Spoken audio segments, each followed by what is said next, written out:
téléspectateurs, bonsoir. Nous sommes encore très heureux d'être avec vous ce soir sur ce plateau pour un nouveau numéro de votre émission Le Disciple. Je ne suis pas seule comme d'habitude. Vous savez que je suis toujours accompagnée du pasteur Freddy et de la sœur Evodie. Bonsoir pasteur. Bonsoir, c'est Blandine. Bonsoir sœur Evodie. Bonsoir sœur Blandine. Vous allez bien, j'espère?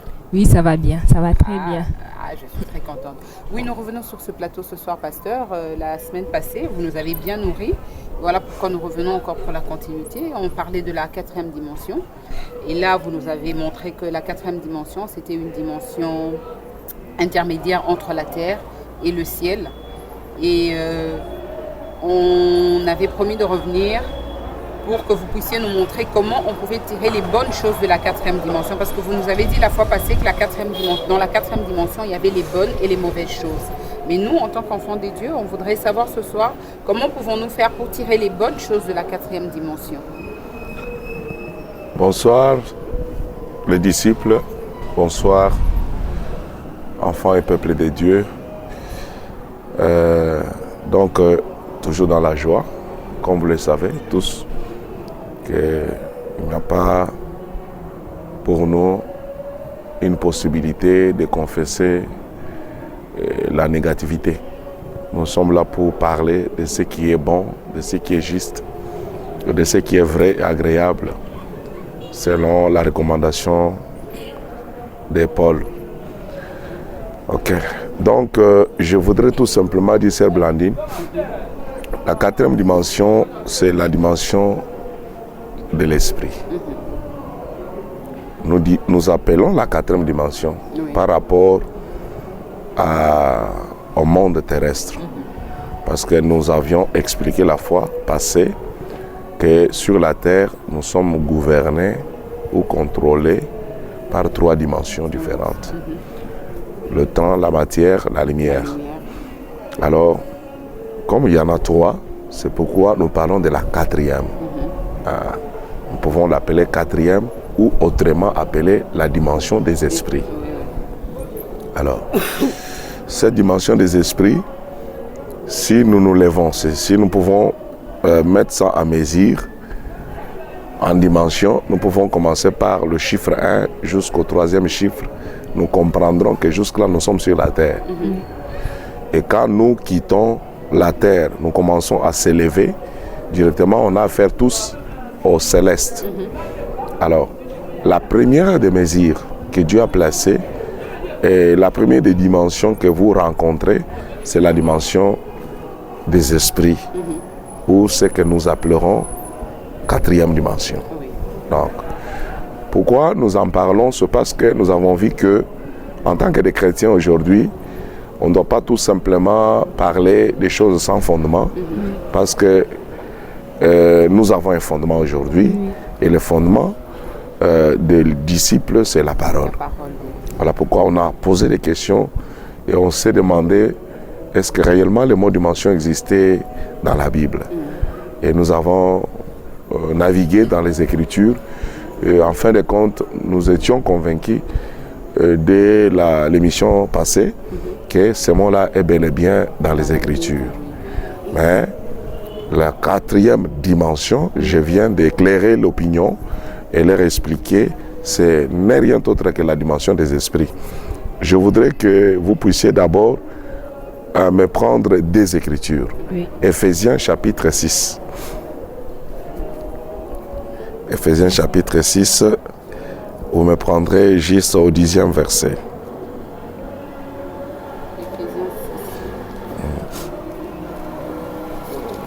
Au reste, fortifiez-vous dans le Seigneur et par sa force toute puissante. Continuez. Revêtez-vous de toutes les armes de Dieu afin de pouvoir tenir ferme contre les ruses du diable. Car nous n'avons pas à lutter contre la chair et les sangs, mais contre les dominations, contre les autorités, contre le prince de ce monde des ténèbres, contre les esprits méchants dans les lieux célestes. Voilà. Vous voyez l'apôtre Paul s'adressant aux Éphésiens, il a évoqué, il a parlé de cette dimension dans sa phase B. il nous demande d'être forts Oui. et de se revêtir, de prendre les armes. On utilise les armes que lorsqu'on est en guerre. Oui.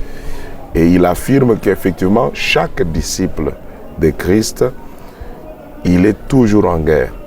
Il est toujours dans les combats. Ce que nous appellerons le combat spirituel. Alors, puisque nous sommes dans ces combats, nous devons identifier notre ennemi Oui. et les liés de son opération. Voyez-vous? Oui. Et c'est indiqué là. Quand vous lisez le 12e verset, il est dit quoi? Oui, car nous n'avons pas à lutter contre la chair et les sangs, mais contre les dominations, contre les autorités, contre le prince de ces mondes de ténèbres, contre les esprits méchants dans les lieux célestes. Voilà, l'apôtre Paul nous situe. Il parle des esprits méchants, mais qui se trouvent où? Dans les lieux célestes. Les lieux, je venais tout à l'heure de vous dire que la 4e dimension, c'est la dimension des esprits.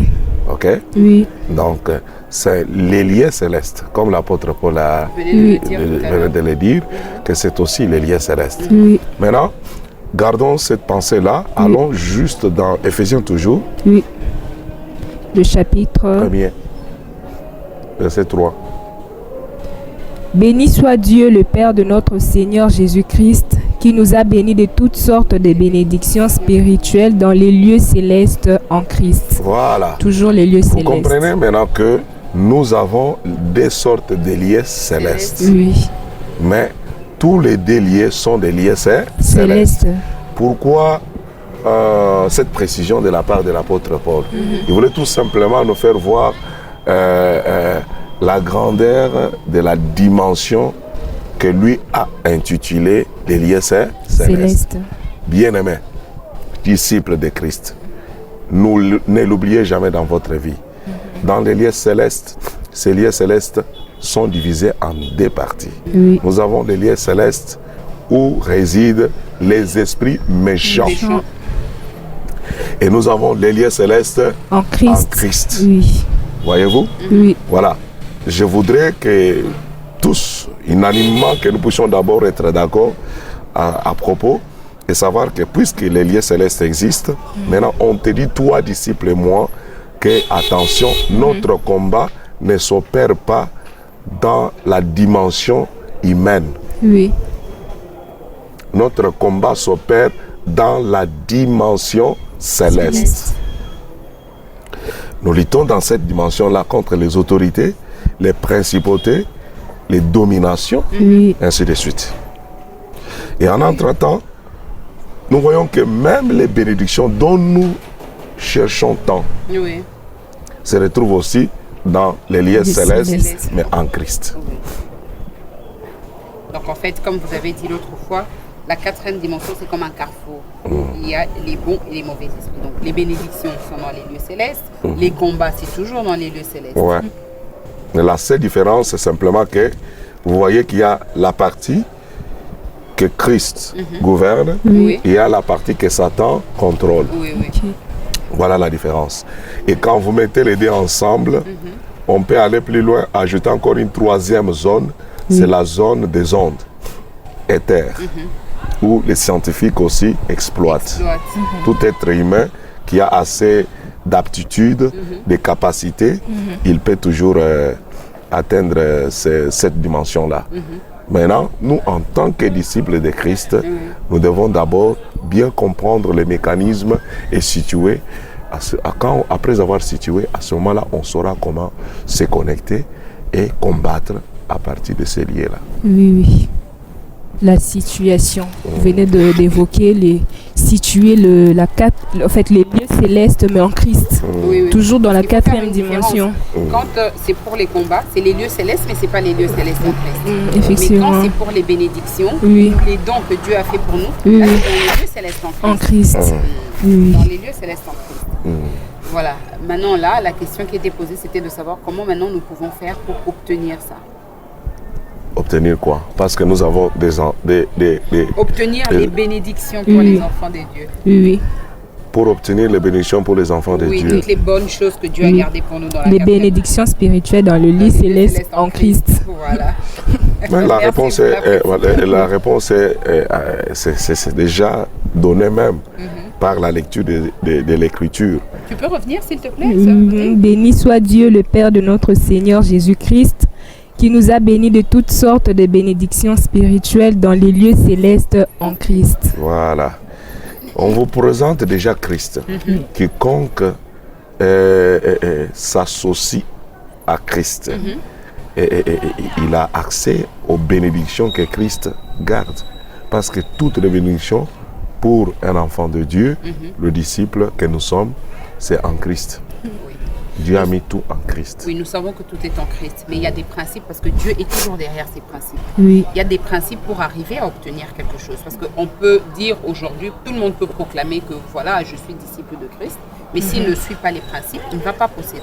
Et quels sont ces principes-là pour arriver à posséder ces bénédictions? La première condition que Dieu nous donne, nous allons toujours recourir au livre de Jean chapitre 3. Jean chapitre 3, Oui. si nous pouvons prendre le 2e verset jusqu'au 4e verset. Qui vint, lui, auprès de Jésus, des nuits, et lui dit, Rabbi, nous savons que tu es un docteur venu de Dieu, car personne ne peut faire ces miracles que tu fais si Dieu n'est avec lui. Jésus lui répondit, en vérité, je te l'ai dit, si un homme n'est né de nouveau, il ne peut voir le royaume des dieux. La condition, c'est la nouvelle naissance. Parce que si aucun de nous n'est né de nouveau, il ne peut pas accéder au monde là. Oui. Notre première naissance nous rend incapables. Oui. On ne peut pas, c'est Blandine Vaudi, on ne peut pas avoir l'accès. Pourquoi? Si vous pouvez aller directement dans les livres des Corinthiens. 1 Corinthiens, chapitre 2, Oui. verset 13 et 14. Et nous en parlons non avec des discours qu'enseigne la sagesse humaine, mais avec ceux qu'enseigne l'esprit, employant un langage spirituel pour les choses spirituelles. Mais l'homme animal ne reçoit pas les choses de l'esprit de Dieu, car elles sont une folie pour lui, et il ne peut le connaître parce que c'est spirituellement qu'on en juge. C'est spirituellement qu'on en juge. Oui. Alors, vous comprenez déjà que nous avons deux éléments que l'apôtre Paul a évoqués. Oui. Il nous dit que la 4e dimension, ou la dimension spirituelle, a son langage. Oui. Ok? Oui. Il faut d'abord connaître le langage de cette dimension-là. Oui. Deuxièmement, il nous dit que l'homme humain, animal, naturel, charnel, ne peut jamais comprendre les choses de l'esprit. Pour que cet homme arrive à comprendre les choses de l'esprit, voilà la première des conditions exigées. C'est une obligation, c'est le chemin par lequel on est obligé de passer. Oui, on est obligé de passer. C'est une imposition même. Il faut passer par la nouvelle naissance. Sans le renouvellement. Parce que la nouvelle naissance, c'est le renouvellement. La nouvelle naissance, c'est la régénération. Sans cette régénération, personne ne peut avoir l'accès. Et c'est pourquoi, si tu continues bien, tu retournes dans Jean, chapitre 3, la suite maintenant. Qu'est-ce que Jean nous dit? Jean 3. Verset Le verset 2. Verset 4, on était au verset 3. Oui. Nicodème lui dit, comment un homme peut-il naître quand il est vieux? Peut-il rentrer dans le sein de sa mère et naître?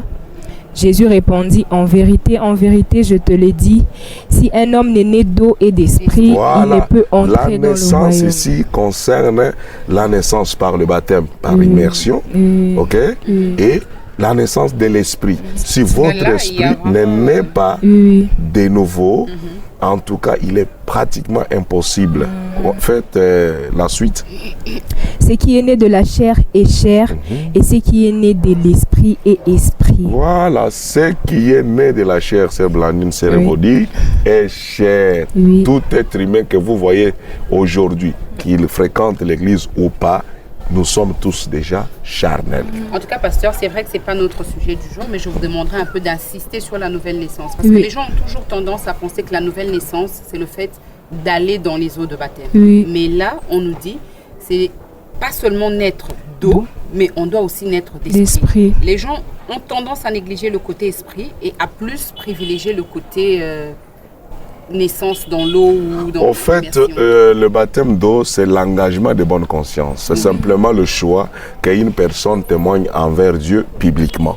Il montre au public, à la nature, que bayo les autres choses là. Mais jusque-là, il n'est pas né de nouveau. Ce qui fait naître quelqu'un de nouveau, c'est quand il y a un renouvellement de l'esprit. Voilà. C'est la partie la plus importante et c'est à partir de ce moment-là que nous sommes effectivement introduits dans les corps de Christ. C'est à partir de ce moment, quand vous êtes dans les corps de Christ, vous avez accès aux bénédictions qui se trouvent en Christ. Voyez-vous?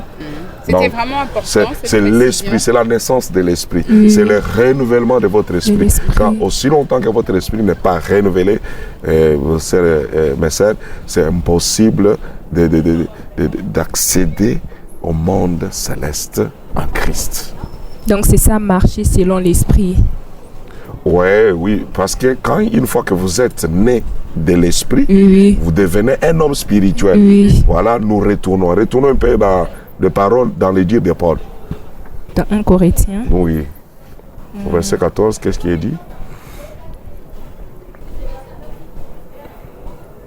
C'est le chapitre. C'était chapitre 2, verset 14. Mais l'homme animal ne reçoit pas les choses de l'Esprit de Dieu, car elles sont une folie pour lui, et il ne peut les connaître parce que c'est spirituellement qu'on en juge. Donc, devenez d'abord un homme spirituel. Alors, pour devenir un homme spirituel, ça nécessite le renouvellement de ton esprit. Non, le renouvellement de ton esprit. Tant que votre esprit n'est pas renouvelé, tu ne pourras jamais avoir l'accès parce que c'est à partir de la nouvelle naissance. C'est pourquoi, quand vous suivez les paroles, les dires des gens, il dit qu'il ne peut entrer et il ne peut voir. On parle de la vision et on parle de l'entrée. Donc, pour entrer dans le royaume de Dieu, ça exige des choses. Quand vous passez par l'expérience du baptême dans l'eau, vous devez naître de l'esprit. Et c'est naître de l'esprit qui vous donne l'accès au royaume de Dieu. Et le royaume de Dieu, là, c'est là où Christ est roi. La dimension de l'esprit, que nous appelons la 4e dimension. La dimension spirituelle. Si aujourd'hui, un téléspectateur qui nous prend en cours, il nous écoute, il entend, on parle de la naissance dans l'eau et donc naître de l'esprit. Et il voudrait savoir comment il peut faire pour naître de l'esprit. C'est très clair parce que la grande commission que Christ nous a laissée, il a dit à ses disciples, allez partout faire de toutes les nations mes disciples, les baptisant. C'est le baptême dans l'eau. Donc, naître d'eau et d'esprit, c'est le baptême dans l'eau. Ok? Alors, tu comprends? Tu comprends? C'est clair. C'est toujours le même baptême là. C'est le baptême dans l'eau. Naître d'eau et d'esprit. Naître d'eau, premièrement, nous parlons de naître d'eau, c'est d'être baptisé dans l'eau. Vous comprenez? Par immersion. C'est par immersion. Au nom du Seigneur Jésus-Christ.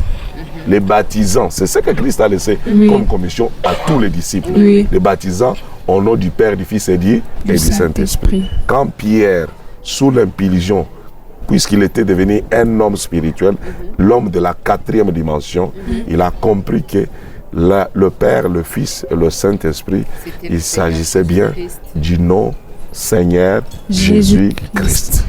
Amen. Et après avoir franchi cette étape, alors les portes sont ouvertes pour que tu naisses de l'esprit. Donc la première étape, c'est le baptême par immersion. Et c'est après qu'on naîtra de l'esprit. Et on ne peut pas naître de nouveau sans retourner au dire des gens dans son premier chapitre. Parce que qu'est-ce qui fait que je peux naître de nouveau? Qu'est-ce qui peut renouveler mon esprit? On doit se poser cette question. Puisqu'on est là, on doit en finir. Nous lisons dans Jean chapitre 1er. Le verset. Vous prenez le verset 10. Elle était dans le monde et le monde a été fait par elle et le monde ne l'a point connue. Elle est venue chez les siens et les siens ne l'ont point reçue. Mais à tous ceux qui l'ont reçue, à ceux qui croient en son nom, elle a donné le pouvoir de devenir enfants de Dieu, lesquels sont nés non du sang, ni de la volonté de la chair, ni de la volonté de l'homme, mais de Dieu. Voilà comment nous devons naître de nouveau. C'est en recevant Christ la parole. Oui. Quand vous recevez la parole dans votre vie, alors cette parole, elle seule, régénère. C'est pourquoi l'apôtre Pierre vous dira que nous avons été régénérés. Non, ça c'est une affirmation. Il affirme, il dit peuple du monde, disciples de Christ à travers le monde entier, nous avons été régénérés non par la sémence corruptible, mais nous sommes régénérés par la sémence incorruptible, virgule, la parole permanente, vivante de Dieu. C'est la parole qui régénère. Oui. C'est la parole qui change le caractère. Parce que la nouvelle naissance, c'est le changement de comportement, Oui. le changement de caractère, Oui. le changement de compréhension, le changement de jugement, le changement de discernement. Oui. Tu ne juges plus comme avant, tu ne vois plus les choses comme avant, tu ne parles plus comme avant, tu es dépendant du spirituel. Parce que tu es cette fois-là devenu un homme de l'esprit. Oui. Et quand tu deviens, c'est pourquoi les gens disent, lesquels sont nés ni de la volonté de la chair, Ni de la volonté de l'homme, mais ni de la Dieu. de Dieu. C'est cette naissance-là. Et voilà le moyen. Déjà, quand vous avez rempli ces conditions, ça vous donne l'accès. Ça vous introduit dans le monde, dans le royaume de Dieu, dans le royaume de Christ. Et une fois que vous êtes dans le royaume de Christ, Oui. Oui. une fois que vous êtes dans le royaume de Christ, à ce moment-là, vous devez connaître comment utiliser les biens que vous trouverez là-dedans. Le Parce comment, qu'il y là, a- c'est ce qu'on veut savoir. Il y a ce soir. un langage. Oui. Il y a un langage. Je Il voulais y a des d'ailleurs choses que revenir vous sur ça. trouverez là-bas. Voyez? Oui. Parce que Paul nous a dit, en lui, habiter toute la plénitude corporellement de la divinité. Donc, qu'est-ce que Dieu a fait? Il prend toutes ces belles paroles Oui. de Genèse 1, 26 ou 28. Dieu les bénit.